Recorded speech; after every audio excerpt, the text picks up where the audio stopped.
January, sineselebrate natin ang Bible Month. Diba? Ang January Bible Month. National Bible Month.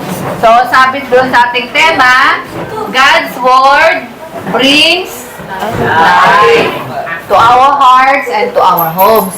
Kaya part ng ating celebration, mapalad tayo sapagkat tayo ay pinaunlakan ng ating butihing pastora. Siyempre, magandang pastora ng Malolos. Yan. Si Pastora Winona Tino. Palakpakan naman natin si Apang. Siyempre, kasama yung kanyang anak, si Kuya Daniel. Si Brother Daniel. Mag-attendance po kami kasi gusto ni Pastora. Makilala ko kayo. May pangalan na.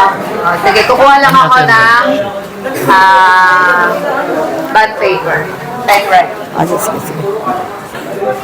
Ayan, ako ay nagagalak dahil unang-una, this is my first time na ma-meet kayo, mga blessed woman and man of God, mga gwapo at mga magaganda. Isang malakas na palakpak sa ating Panginoon Jesus.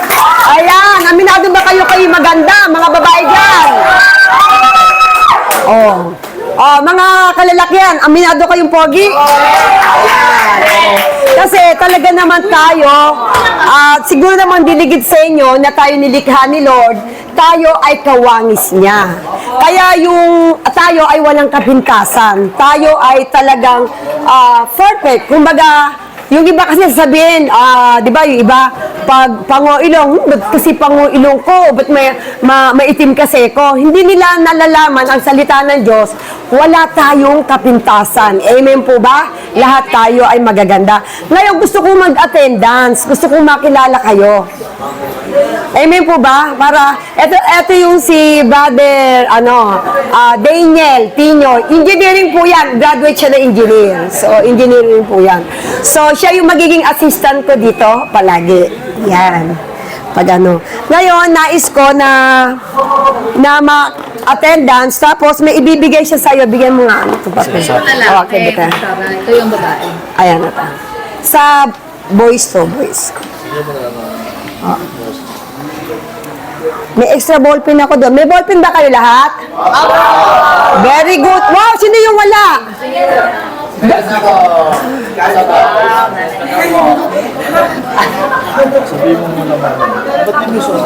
Explain ko lang to ha. Ito ay isang malinis na papel, walang nakasulat. Gusto ko magkaroon kayo ng interaction na bagay na pwede nyo ihantulad sa buhay nyo. Kung anong bagay na maikukumpara mo sa buhay mo. Sa buhay mo, ayan, halimbawa, pwede ballpen. Bakit ballpen na sabi mo? Iyan mo yon, explain nyo lang. Ibibigay nyo yung papel, ha? Ayan, isa-isa kayo. Ayan, ako ay nagpapasalamat unang-una kay BFF Beng. Friends ko yan kasi. At siya ay pinakamabait na teacher. Natuturo siya ng Christian values. Amen po ba? Tinuturuan niya kayo. Siya ay ka-chartsmate ko sa PSEJ Malolos. Plaridel Main siya. Ako naman sa Malolos. So, natuturo din kaming kumanta. Si Jaya po. Para... Tulad mo sa buhay mo. Oo. Yan. Ipaliliwanag niyo yan. At babasahin niyo rin. Hi. Ngayon, explain niyo din dito sa harap yon, kahit may silang. Kasi kailangan maturuan ko kayo ng pagiging matapang ang hiya. Kasi ako, vlogger, matapang ang hiya ko. Isusulat niyo dyan yung bagay na relate sa buhay mo. Bakit mo, bulaklak ka, bakit mo ikinumpara yung sarili mo sa bulaklak? Yun, ipaliliwanag mo yun. Halimbawa, ikaw ay isang kumot. Bakit kumot? Pwede mo ipaliwanag na, kaya gusto mo kumot, isa akong comforter na kapag ang tao nangangailangan ng init, makakatulong. Tungkol sa ano yan, relate kung paano ka makakatulong. Oo, isa-isa kayo. Parehas sila kumakain ng rice. Kaya wag nyo sabihin, ay, ganito lang ako, hindi ako tatayo, ay, ayoko, nahiya ako. Yun ang ialis nyo sa karakter nyo, ha? Kasi pantay-pantay tayo. Pantay-pantay tayo sa harapan nila. Ayan. O, sino na yung magpapalakpak sa ating Panginoong Jesus? Tayo na! Ano pangalan mo? Ano pangalan mo? Siamese po. Ayan, Zaimin. Andali, ito, ikaw magmamahik. Ayan.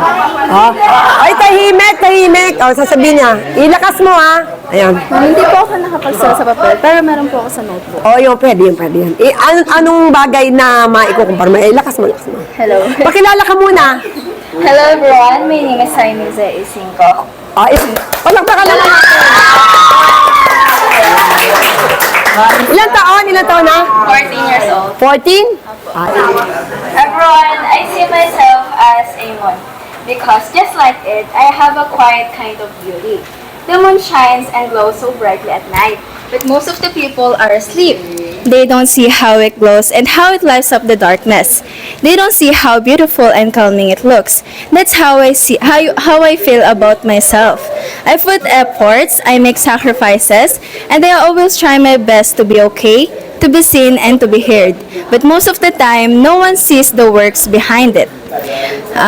They only see the victories or the things that I achieved, not the struggles I went through. The moon also changed. It has different faces, different looks or shapes. People may find it strange, but if you really look closely, you will realize that each face had its own purpose and had its own kind of beauty. Like me, I have different sides, moods, and part of me that people don't always understand. Tama, meron pa yan. Sometimes, they think I'm weird or mean, but the truth is, I'm actually a nice person with a personality that may seem weird or unusual, but is genuine. Most people only know me or recognize the version of me that's cheerful, energetic, and fun. They think that's all, but they don't know the real me, the whole me. The pain, the struggles, the things I keep inside. Just like the moon, I have parts that are hidden in the dark, yet they are still a part of who I am. And even if not everyone notices, I still try to shine in my own way. O, isang malakas na palakpak sa ating Panginoon. Ayan, thank you so much. Ayan, thank you so much. Ayan. O, sino yung sumunod? Okay na. Ganda na pangalan mo? Oy, lahat tayo maganda. Oy, ang teacher nyo magaganda rito. Ito rin. Kasi nasa cellphone niya. Ulan po yung akin. Ilakas mo. Pakilala ka muna. Ako po si Rianel Caparas. Ilang taon? 15 years old po. Isang malakas na palakpak. Papalakpakan mo. Inihahalin tulad ko ang sarili ko sa una. Sa unan siya, unan. Dahil Inaantulad siya sa unan. dahil ito ang laging kaagapay pag nalulungkot o umiiyak, nakakapunas ng luha at laging dantayan. Amen. Tama. Totoo yung unan, kapag tayo ay malungkot, di ba, there's a time na inaakap natin yung unan, at kapag tayo umiiyak, ito ay natutuluan ng unan. May time na kapag pagod ka, mahihiga ka, yung unan talaga ay kagamit-gamit, lalo na sa atin, na bilang tayong tao na napapagod din. Amen po ba? Kaya yung unan, maganda yung explain niya. Siya ay may time na malungkot, umiiyak, at kapag siya nahiga na, nakakaramdam siya ng kapahingahan. Hindi niya namamalayan, natutulog na siya, napawi na yung lungkot niya. Bagamat nabasa naluha yung unan, na-comfort pa rin siya ng unan. Isang malakas na palakpak ay wala pang lalaking tumatayo. Ginas! Yan. Talaga ang mga babae, malalakas ang loob. Palakpakan nga natin ang mga kababaihan. Oh, wow! Galing! Yan. Hello.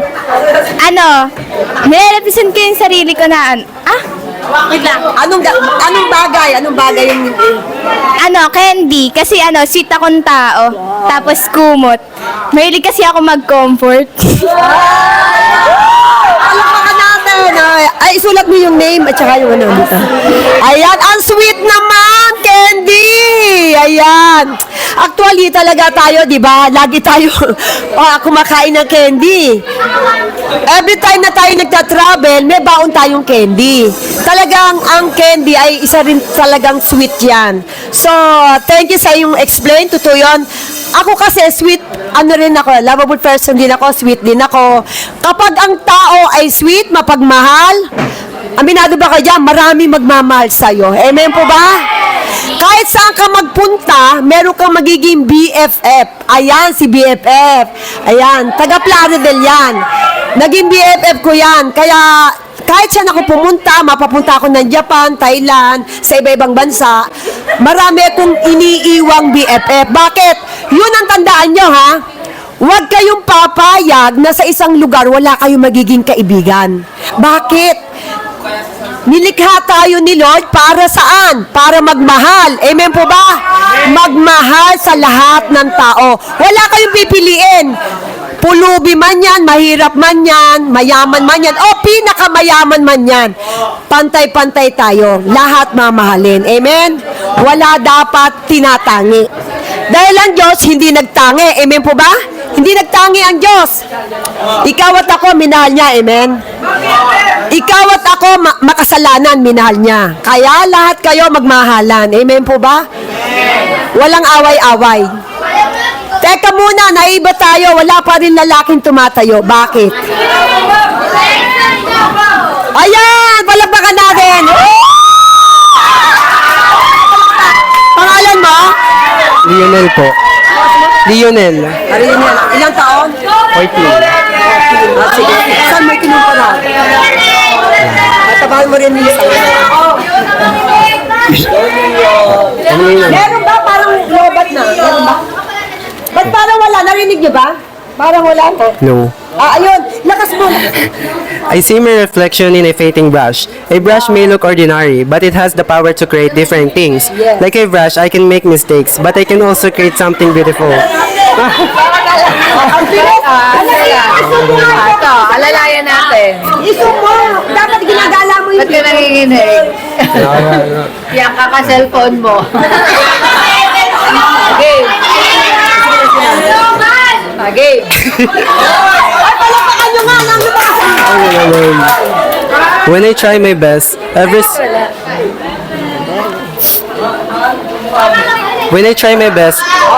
every stroke of the brush is like the choice I make in life, leaving marks that shape who I am. Just like a fading brush, I may be simple but I can bring out colors and meaning in my own way. Wow! Wow! Galing! Totoo yun. Ayan, painting brush siya. Talagang lahat ng bagay pwede mo i-create yan. Lagyan mo ng pangalan at saka, edad, tsaka birthday. Ayan, thank you so much. Ang ganda ng inano niya na kagamit-gamit. Totoo yun. Lalo na sino yung nangangarap na maging fine arts dyan? Fine arts. Ayan. Nakakatuwa. Talaga namang, kita nyo, lumabas yung mga talent nyo. Hindi nyo alam kung saan nyo iyahan tulad yung sarili nyo, di ba? Ngayon, alam nyo na. O, ikaw, sino nangyari? O, ikaw, turo ka ng turo. Ikaw, parang hindi. Algar ka. Ayan. Ilang taon ka na? Ilang taon ka na? Oh, balakbakan nyo naman. Isang balakbakan. Ma'am, Ako natatawa, sige. Tatawa na lang ako. Natatawa tuloy eh. Okay na. Kung bakit dito pwedeng sagot ko eh. Basketball ma'am, pwede ba yan ma'am? Pwede yun. Then, ball.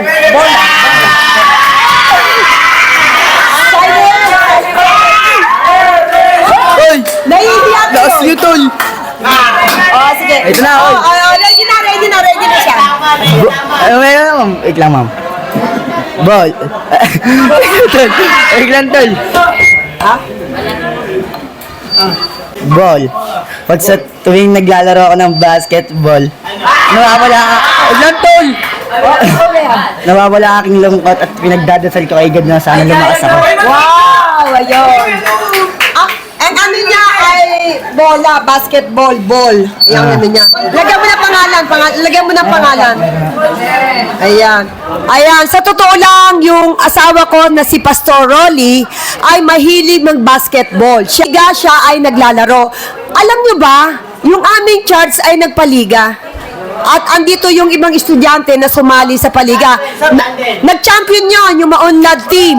Ayan, Maunlad team. At nagpa-premyo kami dahil ang asawa ko nga ay mahilig sa sport. At balak din niya, pag dumami yung mga kabataan, badminton naman. So, kaya glory to God, marami pa palang potential dito na pwede mag-basketball.